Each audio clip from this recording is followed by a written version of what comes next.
What's up, y'all? This is Chris from Half Cab Studios. Today I'm going to be featuring Logic and how to export and bounce from Logic with audio tracks and MIDI tracks. I use this a lot for like my clients and like to explain it a little bit better for anyone that has any confusion in terms of bouncing, printing, and even exporting. So if that interests you, stick around. Make sure to like and subscribe, and let's just get into it. All right, so first things first, we're going to be learning how to convert MIDI into audio tracks. So as you can see, we're going to be working with drums today. So this is what we're going to be working on.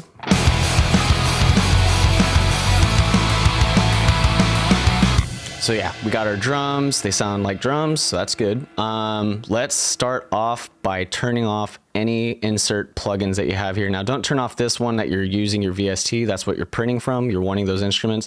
But anything like processing, like EQ or compression, probably don't want to add that because they're going to be mixing that into however they want to taste later. So there we go. First things first, let's create our MIDI region in the beginning before we move on to printing. So let's double click that MIDI region we just added, and we're going to go all the way down. And we're going to create a little note down here. Doesn't matter what the velocity is, just as long as like not making any noise at the beginning.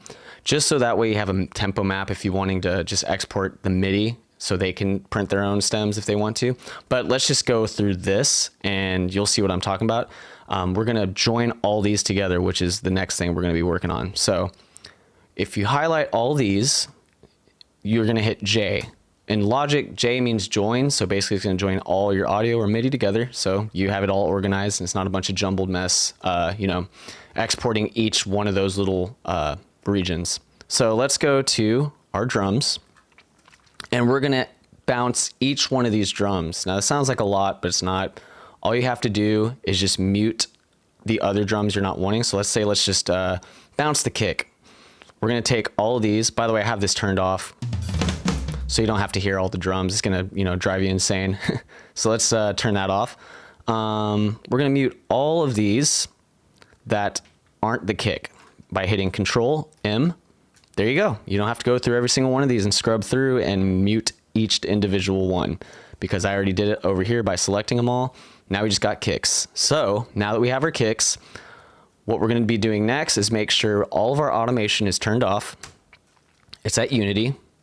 Let's also look here. You don't want this panned at all. You want it in the center, just so that way everything's, cohesive in the mix.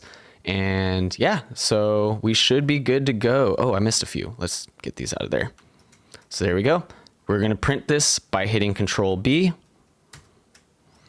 And it's going to bring up this little file right here by saying bounce regions in place. We're going to call it kicks since we're doing kicks. And it's going to go into a new track. We're going to leave the old track, include instrument multi-outputs if you want to. Yeah, and then just make sure you have include audio tail, just so that way it'll, keep the resonance or the long hits, so that way it just doesn't cut it off abruptly. And then make sure the include volume pan automation is turned on. Like you saw what I did. I made sure everything was panned in the middle. Everything's ready on Unity, so you're all good to go. So on normalize, you want to have this off. I tend to like to have it off just so that way it's not messed with. It's a completely dry. It's not being, tampered with. It's just going to be like what we print it like. So there we go. Let's hit OK.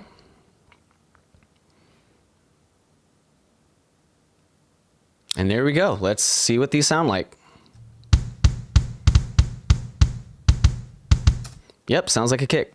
So there you go. That's how you export MIDI.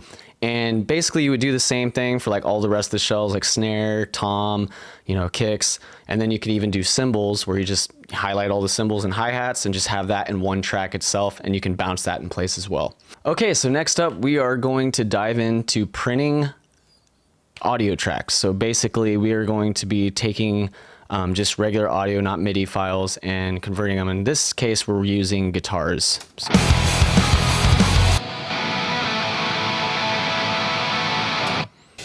Yeah, sorry, my guitar playing is not that great. So moving on, we're gonna do the exact same thing we did with the drums. We're gonna add an audio file at the very beginning. Now you could hit add audio file, but what I feel works best is creating an empty input, or just an input that has no signal coming through, and recording on one of these tracks, arming it. So we're just gonna hit record.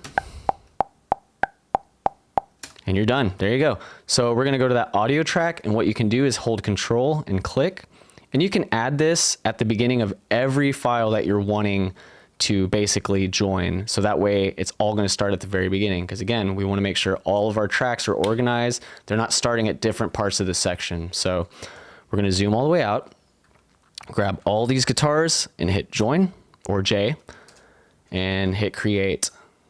And again, we're assuming these tracks are already edited. They're already in tune. So we're not diving into that today. We're just basically doing this. Okay. And next up, we are going to make sure everything is in Unity. So I'm going to select these two tracks. You can hit, there's a really cool shortcut where you just hold Option and click, and it'll put your volume at Unity. Same with your pan. It keeps all that at Unity because we don't want it to, you know, print on the left side or the right side. It's going to be kind of whack, especially on stereo tracks. It'll be really whack. We're going to turn this off because we're going to print each one of these tracks into DI tracks first, and then we're going to print them as amp tracks. So we're going to make a dry track right now by hitting Control B. Rhythm left, let's call this DI. And same thing, but I will note everything's the same. Just include volume pan automation. Since this is in mono, we want to make sure that this is turned off so that way it stays in mono. So you can just hit OK. There you go. And we have that. And you know, let's just do this one too. So we got rhythm right, DI. Okay, and then next we are actually going to go back to our rhythm and turn on that plugin, and we are going to bounce that plugin, and we're just going to call this rhythm left printed. So that way they know it's a printed amp on there. Same thing on all these settings. So print. And there you go. You have both your dry track and your printed track. So let's listen to that. We have our amps. Yep. And we have our DI. Yep. So there you go. Now let's move on to exporting these tracks. Okay. So now we are actually going to get into the exporting factor of the video. So basically what I like to do first is make sure we delete any hidden tracks. As you can see, there's no hidden tracks. If you hit H, you can check and see if there's any hidden tracks on there. Mainly what you're doing here is just seeing if everything is organized. So what I like to do is make sure everything is labeled. So I'll do like O1 kick, O2 snare, you know, make sure everything's in order. So that way they receive it the exact order you had it in, or that you think it would be easier to mix in. And then you want to label these tracks because this is how Logic is going to export your audio. It's going to only read this, not this. So you could select all these. And here's a really cool tip.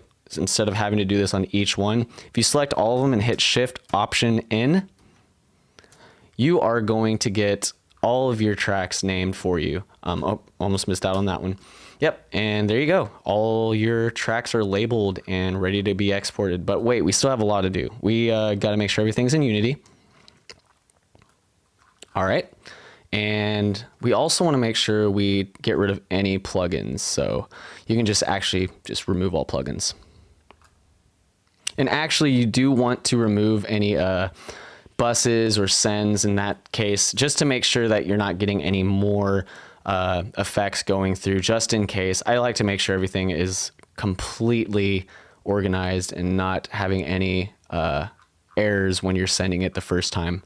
So I like to make a control center at least over the whole range of it whenever you're going to export. So we are going to export the drums, the tempo map at least, so that way you can send the tempo map or the drum file so they can kind of edit your drums for you. So the easiest way to do that is just hit export as MIDI file. And we are going to make a new folder, and we're going to call this export session. And I like to include the BPM just for the sake of the person I'm sending this to. And we're going to call this drum, or actually let's just call it tempo map. There you go. And we are going to export the actual audio tracks. So again, let's select all of these, hit right click, and you can actually hit export as audio files. So this is going to do every single one of these files. So let's do that. And you're going to get this pulled up. This is going to pop up. We're going to pay attention up here. It's going to say save format, wave format's what we're going to do. 24-bit. You can even do 32-bit float depending on who you're sending this to. Bypass any effects. You want that on. Include volume and pan in case you want mono or stereo tracks exported. And then of course no normalization, because you want these to be as untouched as possible so they can get to these tracks best way they can. And then, as I said, see, it's going to already automatically know what to name these files, so you don't even have to worry about having these organized. Let's make sure these are getting sent to the right folder. We're going to have it into this tempo map. So let's just hit export. So there you go. Exporting is done. So what I like to do, just to make sure everything exported okay, we can actually just close this out by closing it and going to a new project. Don't save. And we are going to open up that track or that folder. Let's just import the tempo map first. Again, this will make it easier for them to know where everything's located. And then let's actually import these audio tracks, make sure we checked our work. Cool. Looks like it's importing. There we go. We're starting to see some audio file. Yeah, we're starting to see some audio on these tracks. So it looks like it worked out perfectly. So again, if this helped you out, I hope it did. If not, leave a comment, or if you have any questions, comment as well. Make sure to like and subscribe this video, and I'll see you in the next one.